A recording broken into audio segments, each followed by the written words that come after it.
Good morning. Today is Wednesday, April 1st, and today we're going to start on regular classwork. Monday, you should have done your vocabulary, 3-column notes. Tuesday, you should have done your sorting. There was government, religion, and education, and there should have been at least 2 words in each one. Today, we're going to go back to the textbook, and I had a lot of questions about how do I get to the textbook? How do I find pages 410 to 413? The answer is you're not going to. In reality, I'm going to start calling it Chapter 15, Section 1, because that's how your textbook is set up on the online one. So all you'll need to do is open up the book, McGraw-Hill, from Clever, and then it'll ask you like what chapter and what section. So you're going to put in Chapter 15, Section 1, and that'll take you to the right one. Your objective today is I will create 2 sentence summaries to demonstrate my comprehension of the reform movement for the temperance, education, and for people with disabilities. I want to do a little preview like I do every day. Today you're going to be reading about the first of the reform movements. And these reform movements came out of the Second Great Awakening. If you remember way back, I talked about the Great Awakening. And that was 1720 to 1740. People went back to religion, which was kind of weird because so many people came over here for freedom of religion. You would think that they wouldn't have forgotten about religion. But it got really big from 1720 to 1740 with revivals and people wanting to get a lot of religion back. Now it's another 100 years later, and people go back to this. It's called the Second Great Awakening. And these ministers or preachers were going around and they would have revivals. And what it was is they would go town to town, they would set up these big tents, and hundreds of people would come. Sometimes almost the whole town would come because they really didn't have much else to do. Remember, public hangings and public executions were a big deal at this time. We didn't have internet, we didn't have cable, so you had to have something to do. So the people would go, and if it was a minister who would really reach the people and it was very charismatic, people would come back day after day to watch this for hours. From this started the reform movements of the 1800s or the 19th century, depending on how you look at it. So the first thing came out of this were the people with the idea of utopias. They were going to start these new communities that were going to make life better for everyone and everyone pitch in. Now, we happen to know that utopia hasn't happened. We want utopia, but we really haven't figured out a way to do it. You guys read a lot about dystopia, which tells you about the communities that don't work well. One of the utopias I do talk about was this building community was the Mormons. And that one actually has stuck around. It's still around today. From these religious revivals and this new interest in religion, we started the temperance movement. The temperance movement was anti-alcohol. Now you've got to remember that a lot of men, especially at this time, a lot of these immigrants and these people were coming over, they had really lousy lives. And they would come over, they'd have their wife, their children, everyone was working, people were dying of diseases, they were living, 10, 15 people in a one-room apartment. They didn't have plumbing, so they were using the outhouses and behind and what they call the tenements. Life was not good. And so when they would get paid on Friday, a lot of men that were very unhappy would go out and get alcohol. And then they would come home and they would be drunk, and then they would beat their children, they'd beat their wife, there was violence. And so a lot of the people from the religious movement were like, hey, if we ban alcohol, this will take care of that evil in our society. They tried to get rid of it was called temperance movement. They tried to get rid of it in the 1800s. It didn't go very far. Then we'll know, we won't get to this, but we know that they do actually prohibit alcohol in the 1920s. And all that did was lead to the mob. So gangsters, mob, not a good thing. So this didn't work, but it was good intentions. It really was to help society. It just didn't work.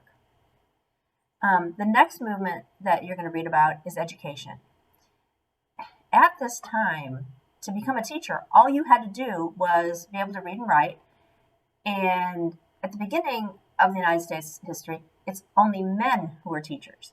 It wasn't until the 1800s, mid 1800s, that women even were allowed to become teachers. And you basically, it was like, remember, doctors and lawyers, you didn't go to college for that necessarily. You became an apprentice, and then you learned how to teach, or you learned how to be a doctor, or you learned how to be a lawyer. Same thing was true for education. You got to remember, and women, we've talked about this, we were just women. So we didn't even get an education very often. A lot of times we would only go to school until like sixth grade so that you could learn how to read and write, and sometimes even lower than that. Because remember, you had to be able to read and write so you could read the Bible. But other than that, women were not getting much of an education. So this man named Horace Mann, which you're going to read about today, he's the one who was like, no, we should improve education and we should have public education. And he really pushed for a better educational system. And from him, they started the normal school. The normal school was an educational system. It was a college, and you learned to become a teacher. Now, just for your information, Florida State actually was Florida State School for Women, college for women when it started. And it was a normal school. It was a teaching school for women. It later changed, and now it's very much coeducational. And they do have an education department, but it's not the biggest one on the campus. But that actually is what it started out. It started out as a normal school. Then the first coeducational, some colleges, we know that there was Yale and Harvard way back. They were already in existence for hundreds of years at this point.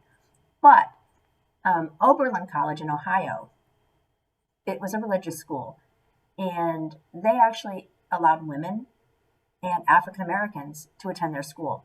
Later on, we're going to learn about Oberlin College because they're the ones that come in and help start the first college for African Americans in Nashville, Tennessee called Fisk. If it wasn't for Oberlin College, that wouldn't have started. So we'll talk about them again later. They were definitely very progressive for their time. Some other educational issues were people that were handicapped. If you were handicapped back at this time, pretty much you couldn't do much in society. If you were wealthy, your families kept you at home and could afford to have someone take care of you. If you weren't wealthy, either when you got a little older, your parents put you out, or if it was like a mental handicap, they would actually put you in like a jail. They'd put you in a mental hospital and it was housed at the jail. So things were not good. So this one guy named Thomas Goodalt, he actually started educating deaf people. And he went on and he has a college named after him. His son started it. It's still around today. And if you are deaf, you can go there and go to college. You can go to college anywhere you want. But that is one of the options, is that you can go and they actually do sign language and lots of different things to help people with hearing loss. Then there was a guy named Gridley, Samuel Gridley, and he actually started the first school for the blind. And he started using the techniques from Louis Braille. We've heard of Braille. That's where the dots stick up. And if you're blind, you can touch them and you can feel the different letters and then you build words. And that was brought to America by Samuel Gridley. Another last thing that came out of this was the authors and the painters who wanted to change the world also. People like Thoreau. They wanted utopias. He wrote Walden's Pond about living in this utopia. You know, it didn't really work, but he thought it would, and they also. Margaret Fuller, Emerson, who was a poet, very famous poet. All of these people were writers at this time, and it came out of this reform and wanting to make society better. The very last thing you're going to read about today are the Hudson River School for Painting. And they were a group that wanted to paint beautiful stuff that was in nature. And it was a whole movement. So this is your work for today, and you're going to be writing 2-sentence summaries. You guys have done this many, many times. Please put the red headings, underline or highlight, and then write your 2 or 3 sentences, whatever makes you happy.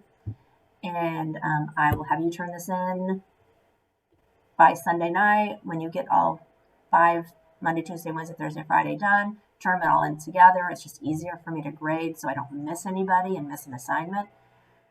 Because remember, I'm doing this all from Edsby and Edsby Messenger. And so I'm looking at your message, I'm reading your papers, and then I'm writing down your name, and then I have to go back into Edsby because it's 2 different areas of Edsby, and then I have to put your grade in. I don't want to make a mistake on one of them. So please submit them all at the same time. If you are someone who loses their work, why don't you take a picture of it as you do it, and then just send me those pictures all at the same time. And like I said, they're actually not due until Sunday night at 11:59, but the sooner you get them in, the better off for you, better off for me, and I'll get them graded. If you've already submitted stuff, you'll notice it's already all graded. But you guys have a great day, and we'll see you tomorrow.